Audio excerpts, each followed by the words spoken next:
Good morning students. देखिए बच्चों, कल हम पद बोधनम चैप्टर के बारे में पढ़ रहे थे और हम विकारी शब्द पढ़ चुके थे। आज हम पढ़ेंगे अविकारी शब्द। अब देखिए अविकारी शब्दों के भेद क्या होते हैं। अविकारी शब्दों के भी दो भेद होते हैं। जैसे विकारी शब्दों के दो भेद होते हैं, सुबंत और तिगंत, उसी प्रकार से अविकारी शब्दों के भी दो भेद होते हैं, स्वर आदि अवयव और चय आदि निपात। अब देखिए इसका मतलब है स्वर आदि अवयव यानी कि इनकी संख्या 89 है, उपपद विभक्ति सहित, यानी कि ये विभक्ति के साथ हैं और इनकी 89 स्वर जो अवयव जो होते हैं अविकारी शब्दों में, उनकी संख्याएं 89 है और ये विभक्ति के साथ आते हैं। अब आते हैं चय आति निपात, यानी कि अविकारी शब्दों का दूसरा जो रूप होता है वो होता है चय आदि निपात। इनकी संख्या 44 है, यानी इनकी संख्या 44 है।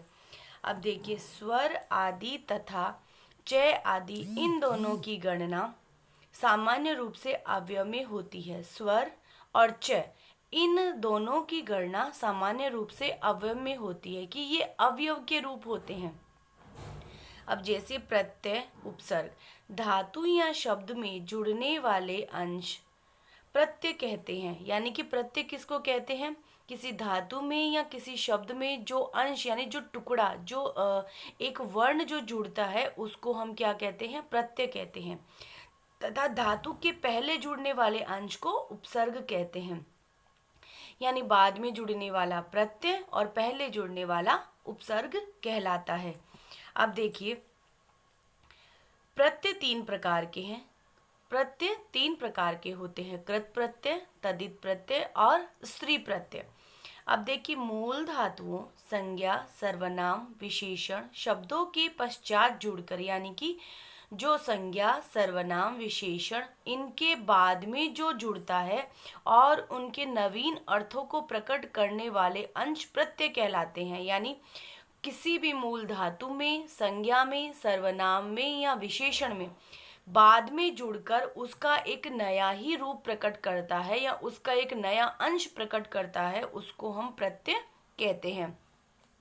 देखिए बच्चों, प्रत्यय हमेशा धातु, संज्ञा, सर्वनाम और विशेषण इनके बाद में जुड़ता है और इनका एक नया रूप प्रकट करता है। जैसे इतिहास शब्द है बच्चों और हमने इसमें इक प्रत्यय जोड़ा तो ऐतिहासिक, यानी कि इसका रूप परिवर्तन हुआ। उसी प्रकार से जब मूल धातुओं, संज्ञा और सर्वनाम के अंत में जुड़कर उसका रूप परिवर्तन कर देते हैं, वे शब्द प्रत्यय कहलाते हैं।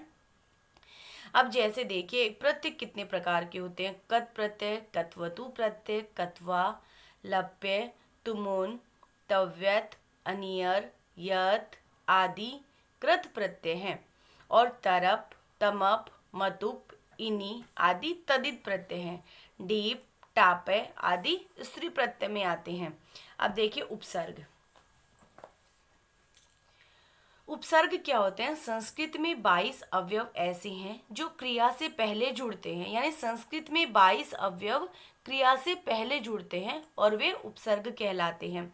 जैसे उपसर्ग में जुड़ने से धातु के अर्थ में परिवर्तन हो जाता है। जैसे है धातु का अर्थ है ले जाना या चुराना, किंतु भिन्न भिन्न उपसर्ग जोड़ने पर इसके अर्थ भी भिन्न भिन्न हो जाते हैं। जैसे प्र प्लस है, यानी इसका अर्थ हुआ प्रहार करना। आ प्लस है, यानी केवल है का अर्थ तो हुआ ले जाना और चुराना, लेकिन जब हम इसमें उपसर्ग के साथ इसका अर्थ प्रकट करते हैं तो इसका रूप परिवर्तन हो जाता है। खाली है का अर्थ हुआ ले जाना, लेकिन जब हमने आ के साथ है धातु को जोड़ा तो आहरण हो गया और आहरण का मतलब होता है लाना या आहार ग्रहण करना। अब देखिए बच्चों, सम प्लस है इस धातु में, जब इस सम प्लस है का मतलब हो गया संहार करना। वी प्लस ह इस धातु का मतलब होता है क्रीड़ा करना या खेलना। मतलब कि विसर्ग के साथ में जब हम किसी भी धातु को जोड़ते हैं तो उसका रूप परिवर्तन हो जाता है। जैसे देखिए वी, विरमति, विरहति, विचलति, विनयति, वितरति, विनयशति, विज्ञान, विशेष आदि। आ धातु के साथ में आगच्छति, आक्रीडते, आजन्म, आकृषति, आनयति आदि। अधिधातु में अधिकरोति, अधिगच्छति, अधिहरति, अधितिष्ठति, अनुचरति, अनुकरोति, अनुवदति, अनुनयति, अनुशासनति, अनुगच्छति।